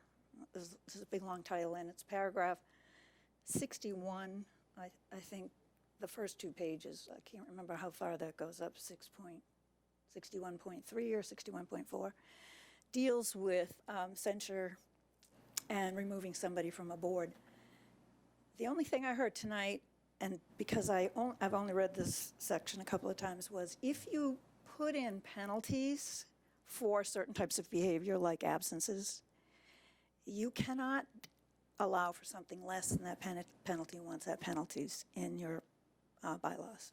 So I would just, if you're using Robert's Rules of Order, you might want to just look at that and make sure your wording doesn't prohibit you from doing something like for Mr. Smith, where he has already told you he would have a legitimate reason for not being there. Although I've gotten on board meetings from Vermont, so you can get on the meetings from out of state. But being in the hospital is a good excuse, I think. So I just provide that, and I think the idea of maybe sitting down and chatting at least once is a really good idea. Thanks, Gail. I really want to thank you for answering my question. We've come a long way in the last 10 years. We built the bridge. So maybe some good came out of it. Many of us in this room remember when school board and town officials didn't talk to each other, and just the suggestion that they might think about another group of people was grounds for recall. So I think we've come a long way, and I really appreciate your input, and we got to try it. Thank you. Thank you. Yes, Stephen. Maybe I could suggest that Janice and I sit down with you, Ms. Spofford, and you, Mr. LeBlanc, to go over what we've come up with and see how that meshes with the school board's views on recall. Sounds to me like if RSU 21 is on the verge of adopting its own recall policy and importing that into its equivalent of a charter, it may be appropriate to think about excluding school board members from the definition of elected officials. Mm-hmm. But let's meet with them. Yeah. Yeah. And Ted? you. I think we have to be careful on these private interviews. Hey, Ted, This recall thing is Can you intensely. get closer to your mic? We're having a hard time hearing you, maybe. Can you hear me now? Yeah. Yeah, there's apparently some issues getting me in the sound and the video, but I felt all along that the partners in that last recall, which is a school board, town clerk, and the town attorney, should be given a public opportunity to express their views, and I think we have town attorney and the clerk on our agenda, and I would think that we should do the same for the school board. We have to be really careful in these sort of private interviews because this is too public and too sensitive a topic to not let everybody in on the information. Thank you. Yep. It's a good call out, Ted. It is, the power of two and elected officials. So, Chris Babbage. I thought Ted made two excellent points last meeting. That was one of them, and the reason that I felt it was valuable is that although one or two people meeting in West K or with a particular group might be helpful to that group, if the majority of this board only gets that information secondhand, it isn't the same. If we can hear that testimony as a group, I just think we've all heard the same thing. We all can interpret and discuss it on an even keel, and its weight, I think, would be much greater. Whether we meet elsewhere as a full committee or not, that might be a possibility, but I do like hearing relevant testimony on which we're going to make decisions, having all of us together if possible. I agree, and I think that's important. It's the next two agenda items, which I'd like to be out of here in 7 minutes, and I want to give Merton and Natalie more time to express their knowledge or share their knowledge than 3.5 minutes between the two of them. So I think next meeting we're going to have a draft of what Janice and Stephen have been working on in time for the commission to review it for a good week and a half. I'm going to queue up Merton and Natalie for that meeting, if that's okay. Well, Sorry. I think that really makes sense, Christian, because, I mean, the discussion we had today really changed some things that can still be questioned and still talked about when we do it as a full group. So I think that I agree. It is awkward because others may have some questions, but I think for the purpose of coming up with that first draft, I think it was probably valuable. Yeah. Oh, most definitely. I will imply that this is the first draft, and there's going to be deep dive discussions on it. So it's not like we did it all in secret and are pushing it across the finish line at the next meeting. That's not going to happen. And next meeting too, we have a special guest, Joel Downs, to come and talk to us about finance before he ignores us for the rest of his life. So we'll have an action-packed meeting next time, and Art and Gail, maybe you two could go back to the school board and come up with an idea of who might be best people to come and present testimony, as Chris Babbage likes to put it. So, yeah, go for it. Sure. Very quickly, we have the opportunity within our policy to have special meetings. And I would just suggest that we have them at the school board's board room because we can webinar everything live and record it at the same time. So if you aren't able to attend, you can watch it afterwards. And we only operate with an agenda. So there would be that. And Finance had the last joint meeting because it was specifically monetary in nature. But I think if it's okay with the vice chair, the policy might be the one that would initiate this type of meeting. Why don't you guys take it back, discuss amongst yourselves, and you can. But I just wanted to offer that that might, yeah. the school, the elementary school, which is where we have our board meetings, might be a better location only because of the technology we use makes it available to everybody. all at once. Okay. Why don't you converse amongst yourselves, reach out to me, we'll figure something out, work out the details. Just Go one ahead, Mark. last thing. Yep. One last thing, and that is on April 26th, Nathan Poor, who's the town manager of Falmouth, will be here to talk about form of government. Okay. And so I'm not trying to wrap up everything in the last 4 minutes here, but just trying to make mention that is also Lisa Joy Pratt has offered to come and share knowledge about committees with this group at either the 2 April meetings. And what else am I forgetting? There's one other, we've got a busy agenda. So, but I'd like to try to wrap it up. So next time we'll line up Merton and Natalie first and then have a deep dive discussion on the recall language, similar to what we did with bylaws tonight. The other thing I was going to mention is Heather and I met, and Heather had, I think, a great idea that we could reach out to the MMA, the Maine Municipal Association, and see if they would be willing to do some form of presentation to us about form of government before we start down that path. And we could get them in either here or via Zoom if someone's available, or maybe they already have a pre-canned presentation. We could just convey it, communicate it out, and say, hey, we're going to be doing a deep dive on like a learning module on form of government here in a meeting in the future. I have reached out to them, and I'm just waiting for a response. Thanks, Martin. Susan?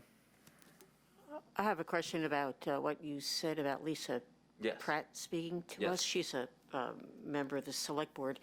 Is she speaking to us about committees in lieu of committee members coming here and No. speaking with us? No. She was just going to come and, to my understanding, Janice, maybe you have more detail on this, but share a little bit about policy and procedure that currently surrounds the committees. Okay. Chris Babbage. Yeah, Christian, is it possible that we might, or that you might, with any help you want, come up with a 6 or 8 meeting topical thing? Because I think when we hear input, it would be wonderful to have the 3 or 4 people with differing views to give us input on the same night. I just think Yes. that would be better than getting it I incrementally. wholeheartedly agree. Some of the things we've got lined up are because people's retirement is imminent. So, Joel coming next week is like, we got him or we don't, so we want to get his testimony on the public record before he sails off. And I think Nathan is he on his way out of No. Falmouth? No, okay, No. I thought he was on his way, okay, all right. So, all right. Anyway, Janice, Chris, you also had yeah, you got it. your article, the column. Yep. And when's the deadline that you have to have that in? I don't have any deadline. I'd like to get it out sooner rather than later. Okay. So that was item D that I also did want to touch on. I circulated a column, proposed column language for the Post. The Post has graciously said that we could do a monthly column from the Charter Commission for information sharing. I wanted to run it by the whole commission and collect any feedback. We've got 1 minute. Ted, I see your hand up. I don't want, This is the post deadline, like a Monday? it's every Monday, yeah. Yeah, So- every Monday. yeah. So get all the comments back to you before that. I personally am very comfortable with what you wrote.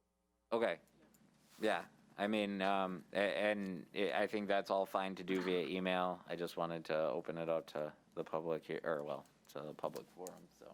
but- Yeah, the reason I asked about deadlines, I'm oriented to deadlines Yep. from my work history. So the only thing, I liked it very much, by the way. The only thing I would watch is pay attention to the things, the activities you describe us doing in relationship to when it's actually going to be published. Right. So Right. that's the only thing that's why I asked. Yeah. But I think what you've done is very good. Oh, thanks. Yeah, I wrote it with that in mind, that I'd be coming up to next Monday, hopefully, and get it into Dan before next Monday, but. Brenda, yeah, I make a motion to adjourn. okay. Do I have a second? We've got a, yeah. Good. Please come up and introduce yourself. I'm Sean McCarthy, resident of Boston. I'm supposed to be in the Historic Committee's review board, and I've been sitting here the whole time. They're done. I got off the elevator and I saw committee here, so I They're just all figured town think- stuff first, and then the guys who want to put in a few windows down the block could. They were over here. They meet in the room They next were- over yeah. there. Barbara, why Well, if don't you anybody's talk got to any her? pole in this room, I want to put Go see that 5 young lady right there. windows. Go see that young lady in the gray sweater. Is she over there? No, Someone's over there? She's right behind you, right there. Just go see her. Yeah, Yeah, I like literally. great. I think you'll probably jump in and do it again, okay? Sure. And I'll second it. Are we adjourned? No, hold on, order, yep, hold on, order. Are we adjourned? No, we are not adjourned. We need order, please. Do I have a second for the motion? Second by Chris Babbage. All those in favor to adjourn? Aye. Aye. Meeting is adjourned. Thank you.